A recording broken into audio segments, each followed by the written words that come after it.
At the heart of this wild domain, among towering fig trees and vines that coiled like serpents, lived a mighty silverback gorilla named Koro. His broad chest was marked with scars, proof of battles won against rivals, predators, and even the merciless storms of nature. Yet beneath his formidable appearance, his heart carried a gentleness reserved for only one being, Luma, his mate, who carried within her the seed of their future. Luma's belly was swollen with life, her steps slower, her breath heavier, yet her eyes glowed with a resilience that mirrored the forest itself. She was the clan's mother-to-be, the vessel of tomorrow. Around her, the younger gorillas watched with reverence, for in her womb rested not just a child, but the continuation of their bloodline. The jungle knew this, too. The vines leaned closer, the earth softened beneath her, the streams sang in quieter tones, as though even nature itself bent in respect to her sacred burden. But survival in the jungle was no gentle tale. Predators lurked in shadows, their hunger unrelenting, their fangs and claws eager to exploit weakness. Koro knew this truth better than anyone. He shadowed Luma's every step, his senses sharpened by instinct and sharpened further by love. His deep chest rumbled with low growls whenever a strange rustle reached his ears, his massive fists ready to strike against anything that threatened her. He foraged tirelessly, gathering fruits, roots, and shoots for her nourishment, carrying them in great heaps cradled against his arms. Every night, he built her nests in the crooks of strong branches, weaving leaves and twigs until her resting place was soft, high, and safe. The jungle, fierce as it was, could not shake his determination. And when the rains came, drenching the world in cold sheets of silver, Koro used his broad back to shield her, his warmth becoming her shelter.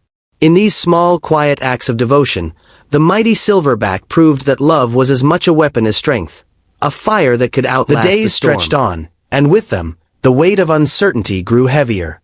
The jungle was not only home to beauty but to endless threats, each waiting with patient malice. Leopards slinked across branches, their golden eyes reflecting the moonlight. Pythons coiled silently beneath the underbrush, and rival males prowled the edges of Koro's territory, sniffing for weakness. It was the rival gorillas that troubled him most. They were powerful, ruthless, and desperate for dominance. They knew that if Koro fell, Luma and the unborn child would be vulnerable, perhaps even claimed by another. Each call that echoed through the jungle, each chest beat that boomed from afar, was a challenge. Koro answered them not with fear, but with thunderous replies that shook the trees and silenced the birds. His dominance was unquestioned, for now. Yet he knew that one day, when hunger or ambition sharpened their courage, they would come for him. And when they did, he would not only be fighting for his throne, but for the very breath of his mate and child. Luma, too, felt the tension in the air. Her instincts sharpened, urging her to seek safety in the highest branches and the densest thickets. Her steps slowed not just from the weight of pregnancy but from the awareness of eyes upon her, watching, waiting. Yet she carried herself with dignity. She would often press her palm against her belly, feeling the faint stirrings within, and whisper low hoots to the life inside her, as though telling her unborn child stories of the jungle, promises of love, and vows of protection. Koro would sit beside her, his dark eyes softening as he listened, though he could not understand the words. He understood the meaning, however, and in those quiet moments, their bond grew stronger. It was more than survival now. It was legacy. The child within Luma represented not just the next generation but hope itself, a flame in the darkness of an unforgiving world. And so, beneath the looming shadows, they clung to each other with a love as primal as the earth beneath their feet. The storm of fate came one night beneath a blood-red moon, when the forest lay hushed in an uneasy silence. From the shadows emerged a rival Silverback, larger than most, his fur dark as midnight, his eyes burning with ambition. He had been waiting for this moment, watching from the fringes, knowing Luma's time was near. Weakness, he believed, had crept into Koro's reign. With a deafening roar, he shattered the silence, beating his chest like rolling thunder. The jungle trembled as the two titans faced each other. Koro rose, his own fists striking his chest, the sound reverberating through the trees like war drums. Luma, frightened, clung to the trunk of a fig tree, her breath ragged, her hands trembling as contractions surged within her. The child was coming. Fate had entwined birth and battle into one brutal moment, and the night would decide whether hope or despair ruled the dawn. The clash was cataclysmic. The rivals charged, muscles colliding with the force of boulders, teeth snapping, fists flying. The air filled with the echoes of rage and pain. Koro fought not as a king defending his crown, but as a father, a mate, a protector. Each strike he delivered carried the weight of his love, each roar the fury of his devotion. The rival was relentless, his blows fueled by hunger for dominance. But Koro refused to yield. He remembered Luma's eyes, the promise in her womb, the future that depended on him.